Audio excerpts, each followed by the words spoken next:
And we shouldn't forget that the record investment that made that possible in the budget was opposed by all the parties opposite. Leader of the Opposition, Kemi Badenoch. Mr. Speaker, can I echo the Prime Minister's sentiments about the horrific terrorist attack of July the 7th? I was pleased to be at the commemoration service on Monday, and in particular, our thoughts are with the families of those who lost their lives, those who had to go on without their loved ones. And, Mr. Speaker, I would like to pay tribute to Lord Tebbit, who died yesterday at the age of 94. He was a man of iron integrity and conviction, who by his efforts helped to save our country from the chaos of the 1970s. We all owe him so much.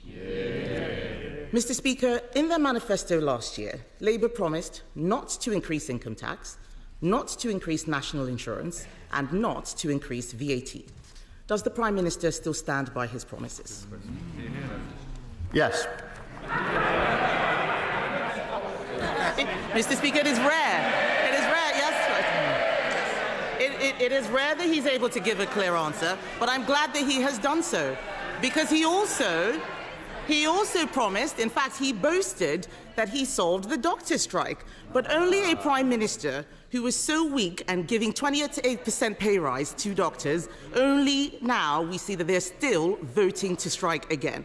He folds in every negotiation and claims that it is a triumph. Yes, he does. And we saw at the budget, Mr. Speaker, more promises. The Chancellor promised that she would lift the freeze on income tax and national insurance thresholds because, in her words, they hurt working people. Is that still government policy?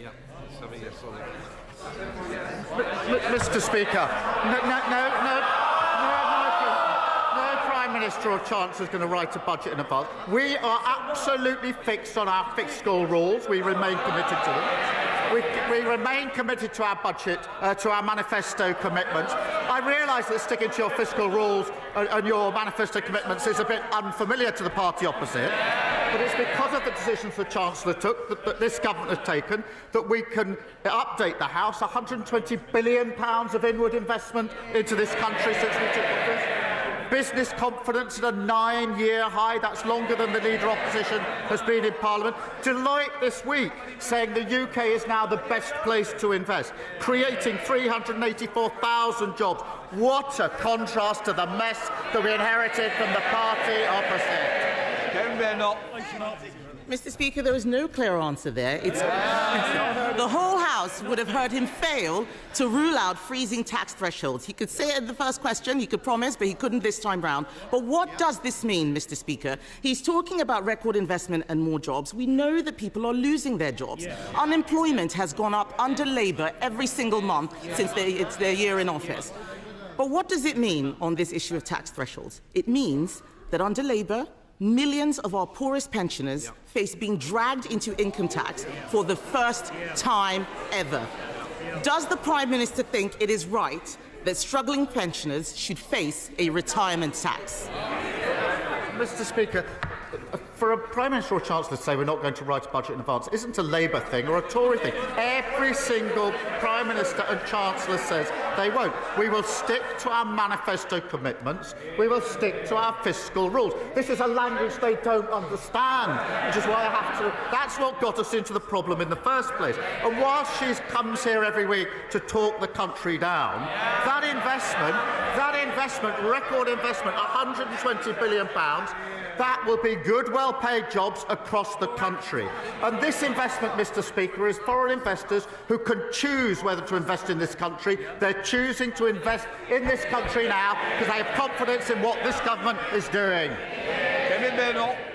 Mr. Speaker, investors are fleeing the country. They're fleeing the country. He says he sticks to his manifesto promises. They promised not to put a tax on working people, and then we got the jobs tax. And all we have seen is jobs disappearing. Before the election, the Prime Minister promised, and I quote, "not a penny more on your council tax." The Institute for Fiscal Studies says that now council tax bills will rise at their fastest rate in 20 years. Will the Prime Minister admit that under him council tax is set to soar? Minister. No, of course it's not. It soared under the last government. But, Mr. Speaker, here she goes again, back on familiar territory. She comes here complaining about the national insurance rise every year, every week.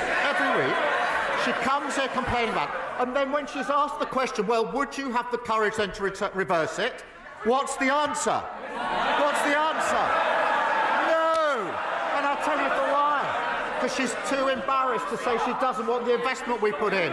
That investment went to the NHS. They want the investment, they can't say how they're going to pay for it. That is what got us into the problem in the first place.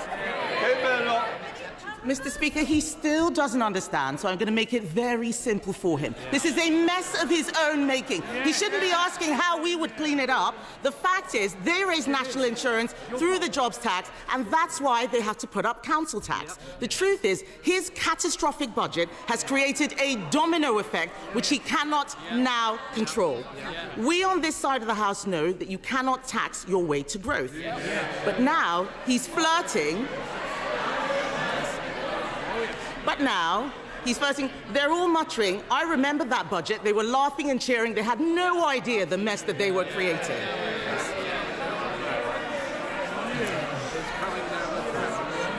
They should go and explain to their constituents about why unemployment is going up. But, Mr. Speaker, what is more worrying is that now he's flirting with Neil Kinnock's demand for a wealth tax. Let's be honest about what that means. This is a tax on all of our constituent savings, on their houses, on their pensions. It would be a tax on aspiration. Will the Prime Minister rule this out? Mr. Speaker says we shouldn't be asking them for advice on the economy. She's absolutely right about that. We will not be asking for their advice. What we did in the budget was stabilise the economy through the measures taken by the Chancellor. And what has that led to? 4 interest rate cuts. For mortgage holders, that's hugely important. Compare and contrast what happened to the Liz Truss mini-budget. The fastest growth in the G7 in the first quarter of this year. Wages up more in the first 10 months of a Labour government than the 10 years under the Tories. So, no, we don't need lessons from them. Mr. Speaker, he says he stabilised the economy. Has he spoken to any farmers recently? Yes. It is time for him to take responsibility for the mess he is making.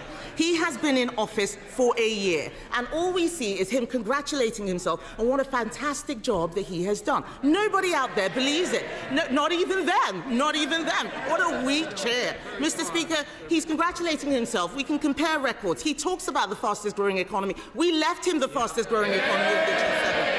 We cut the deficit in every year until the pandemic. We got inflation down to 2%. On his watch, taxes are up. Unemployment is up. Inflation is up. And this weak Prime Minister has been forced into a series of chaotic U-turns. Yesterday, Mr. Speaker, the OBR said that our economy is being eroded under Labour. Doctor strikes, tax bombshells, the wealthy leaving in droves. Isn't the truth that under him he is dragging us back to the 1970s? Mr. Speaker, responsibility. We're responsible for 4 million extra appointments in the NHS. We're responsible for a 10-year plan on the future of the NHS after they broke it. We're also responsible for free school meals being rolled out in a way which has never been done by any government.